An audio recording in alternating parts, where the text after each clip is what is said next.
Quem sou eu perante a multidão? Jesus perante a multidão, ele mostrou o que ele era, viu? Graças a Deus, chegou mais alguns irmãos ali. O nosso irmão Tiago chegou ali. Muito obrigado, viu? De perto, não foi? Bem pertinho, ali do outro lado, né? Carpina, não é verdade? Mas que Deus, né, os anjos do Senhor venham ali protegendo, livrando cada um, uns de perto, outros de longe. Vamos convidar aqui. Olha, hoje à tarde, Diego, estávamos montando tudo aqui, e passou um irmão e disse: olha, à noite eu vou cultuar aí, viu? Ele deixou hoje de ir para a igreja dele. Tem culto lá, mas ele disse: não, eu prometi. Então, ele prometeu. Então temos que honrar o irmão. Aí ele disse: mas eu quero só adorar. Eu disse: não, mas adorar a gente pode adorar tanto sentado como aqui, deixando o versículo, fazendo oração. E eu vou chamar ele também para deixar o versículo para a igreja. Eu estou esquecendo o nome dele agora, mas ele vai vir aqui, é da igreja Assembleia de Deus, né? Ricardo. Irmão? Ricardo, né? É Ricardo ele? Não, aqui. Esse aqui.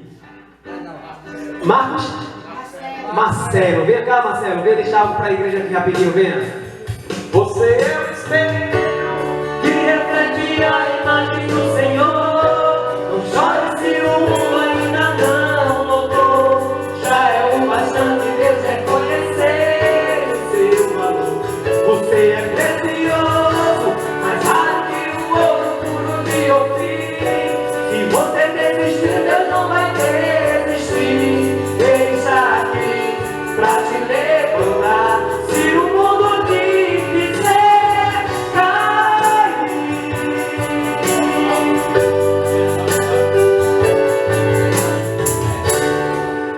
Glória a Deus, aleluia. Cumprimento os irmãos com a paz do Senhor. Amém. Graças a Deus, irmão, estou feliz, por estar aqui esta noite para junto adorar a Deus convosco. Deus, Ele está nesse lugar, viu, irmão? Glória. Estava Glória a Deus, sentado, aleluia. sentindo a presença de Deus. Amém. Não para sobre a minha mente nenhuma sombra de dúvida que enquanto você está adorando a Deus, enfermidade está caindo por terra, porta que está fechada se abre e causa é resolvida ao seu favor. A Bíblia diz que nessa peleja vós não terá quem pelejar, o Senhor pelejará por vós. E a vitória é nossa nessa noite, em nome de Jesus Cristo. Serei muito breve, irmão, em minhas palavras. Estava ali assentado e esse versículo falou fortemente ao meu coração.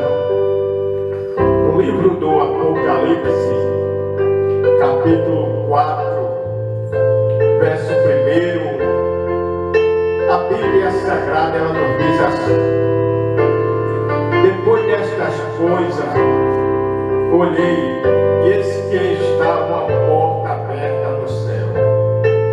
E a primeira voz, que como de trombeta, ouvira falar comigo, disse: sobe aqui e mostrar-te-ei as coisas que depois desta devem acontecer.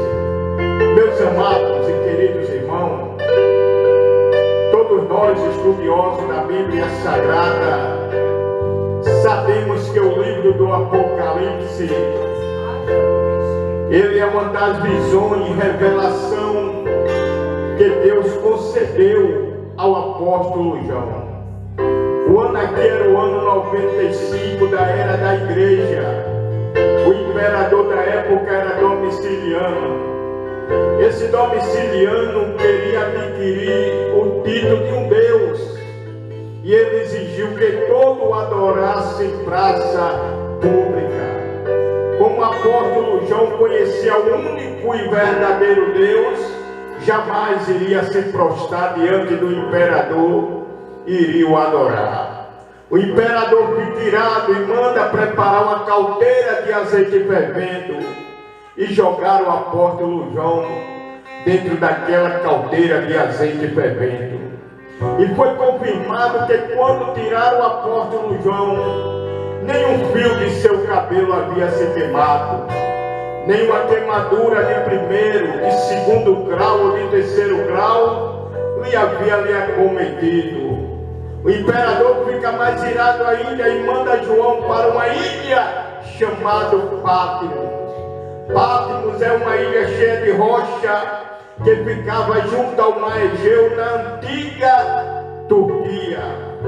Só iria para lá criminoso, ladrões perigosos, alguém que se levantasse contra o imperador. João está na ilha de Patmos por amor à palavra de Deus. O quadro que ele está a vivenciar é constrangedor, mas em meio àquele quadro constrangedor, João encontra tempo para orar. E ele coloca o seu joelho em terra. Uma porta se abre no céu e ele ouve uma voz que dizia: subir para cá. E ele vai dizer: e virando eu para ver quem falava comigo, vi um semelhante ao Filho do Homem. Só que ele está no meio dos 7 castiçais de ouro. E João vai descrever a figura de um Cristo glorificado. João diz: o seu cabelo era branco como branca lã, representando que de eternidade a eternidade Jesus é Senhor.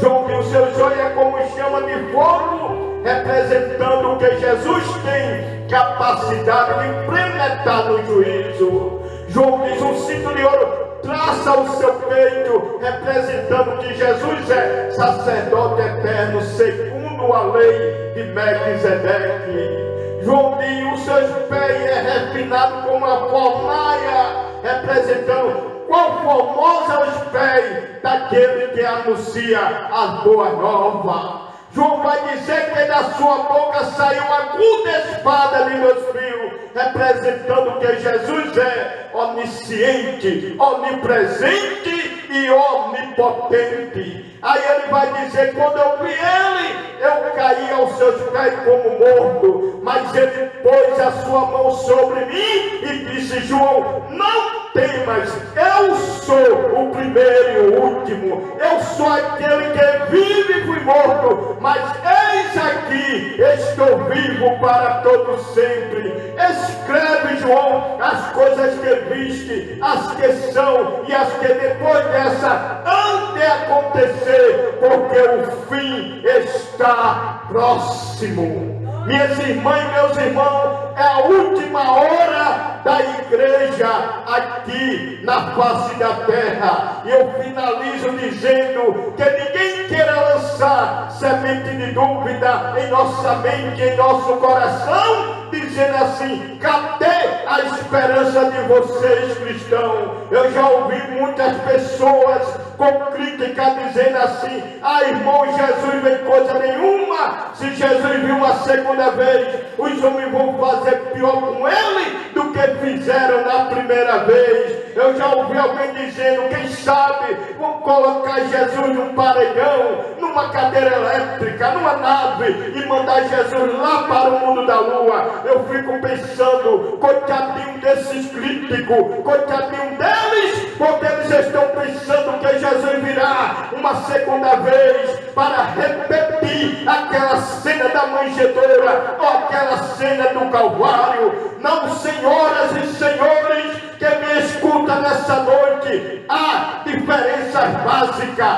entre a primeira vinda de Cristo e a segunda vinda de Cristo. A Bíblia nos diz que na primeira vinda Jesus veio como um cordeiro, daí porque João disse: eis aí Cordeiro de Deus que tira o pecado do mundo. Mas na segunda vinda, Jesus virá como um leão, o leão da tribo de Judá. Na primeira vinda, Jesus veio como uma criança em uma manjedoura. Mas na segunda vinda, Jesus virá com um grande trono branco como Rei dos Reis e Senhor dos Senhores.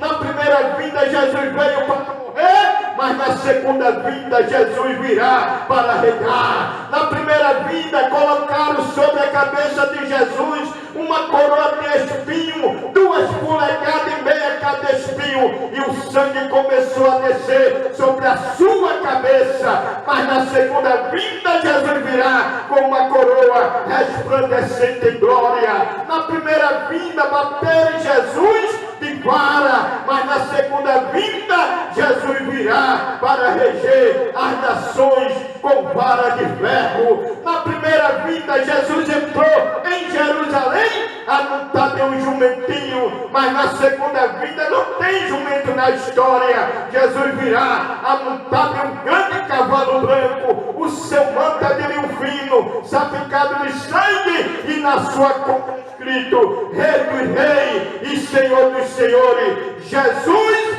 vem, é a última hora da igreja. Que Deus nos abençoe.